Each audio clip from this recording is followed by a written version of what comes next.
towards the end of times, the Muslims and the Romans will form an alliance against a third party. Now this is very atypical from the other ahadith, because all the other ahadith mention what? That the Romans on one side and the Muslims on the other side. Correct? So, in my humble opinion, and Allah knows best, these ahadith apply at the beginning of the Armageddon. Things are going to happen where Muslims and Romans will ally with one another. And then that alliance will be destroyed, only to get worse and worse until the Mahdi and Dajjal and Isa come. And Allah knows best. And during this time frame, people will convert from the Roman side to the Muslim side. What are these ahadith of this alliance and treaty? And also these are authentic hadith. This hadith is in Abu Dawood, that Auf ibn Malik al-Ashja'i said, I visited the Prophet sallallahu alaihi wasallam during the Battle of Tabuk, when he was in the Battle of Tabuk. And his tent was made out of leather. So I sat in front of the tent. The Prophet ﷺ gave me permission. He said, come in, ya Auf. So Auf came. The Prophet ﷺ said to Auf, "O Auf, count 6 things before judgment will happen." He gave him a prediction. Number 1, Mawti, my death. Auf said, as soon as I heard that, I was shocked and saddened. SubhanAllah. The first sign of Judgment Day is the death of the Prophet ﷺ. Number 2, he said, Fathu Bayt al-Maqdis, the conquest of Maqdis. Has that happened? Yes, in Abu Bakr's time. And when he said this, it was impossible to even think of Bayt al-Maqdis being in Muslim lands.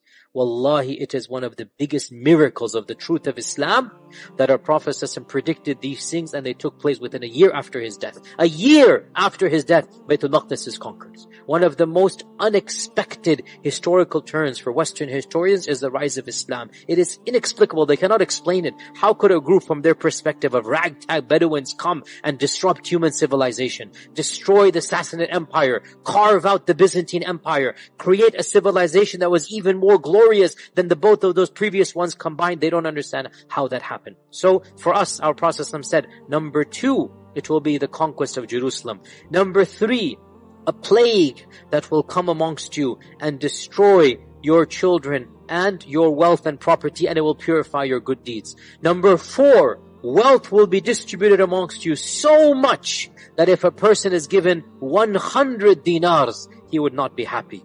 The Sahaba were very poor. 1 dinar was a big deal. 100 dinars was a fortune to them. And we're now at a time when 100 dinars is, okay, no big deal. We're at this time now. Number 5, there will be a fitna, a trial that will not leave any of your houses except that it will touch it. And then number 6, and this is what we're interested in. Number 6, there will be a treaty between you and the Romans. And then they will betray you and march against you with 80 banners, under each of which will be 12,000 troops.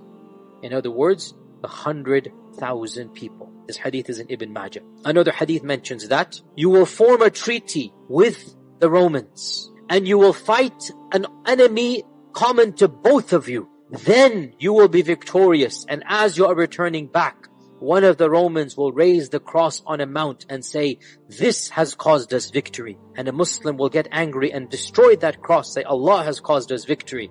And war will break out and the Romans will break their truce. And then this incident of marching against you will take place. So these are only 2 or 3 hadith about this. That's it. But they predict another genre of predictions, and that is, there will be a third enemy. Who is that third enemy? Allahu A'lam. But it's neither the Muslim peoples nor the Europeans. There is another power on the rise. May Allah protect us from all of them as well. But anyway, this Allah knows whether that power will be the actual one. So there will be a third race, a third group of people. You and the Romans will join hands in fighting them. And there will be an alliance between you, and you will be victorious. Once that enemy has gotten rid of, then the Romans will essentially break their treaty with you because of this minor skirmish where a Muslim said, no, it's not the cross, and he destroys the cross, and it's between two people, but the Romans will take that as an excuse to destroy the treaty, and they will then attack you. They will march against you with 80 banners. Now, many of our modern scholars say must be a reference to the modern United Nations or whatever. I say Allahu A'lam. 80 flags on one side, every flag has a major 10, 12,000 people. That's a major war. So this is another prediction of a great Armageddon that will take place. And Allah knows.